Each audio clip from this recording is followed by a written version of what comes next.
I think I'm losing my mind, trying to stay inside the lines.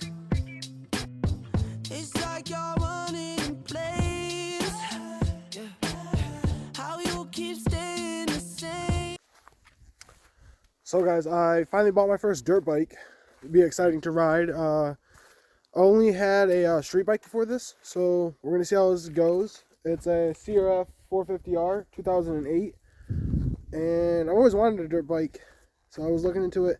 I found this one for a good deal, picked it up, and we're out here about to go riding. I've ridden this a couple of times, but this is the first time I'm making a video on it, so we'll see how it goes. I mean, I'm pretty new to dirt biking in general, so we're gonna go out here and ride. I got the GoPro strapped up on my chest here, so put on the helmet and then we'll see where it goes from there.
So right here you can't really tell, but what happened was the bolt that holds my front sprocket on snapped.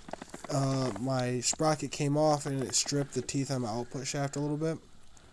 And then it got jammed between my frame and my swing arm. So what ended up happening is I got lucky enough that the bolt holding on my Kickstarter was loose. So I took the bolt off, took my Kickstarter off, and used that to pry at the chain, so I can get the chain up off the sprocket. And then I took the chain off the bike, rolled it back, and then some guy in a truck towed me back to my truck, which I'll put in the video here in a little bit. But that just basically explains what happened. And then I got back to the truck and then went home.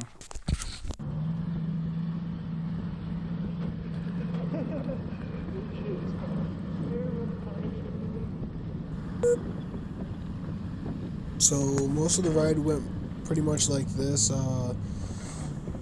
was pretty scary being towed by a truck. It was my first time ever doing this, but we got it back to the truck pretty safely, and then I loaded it up, went home.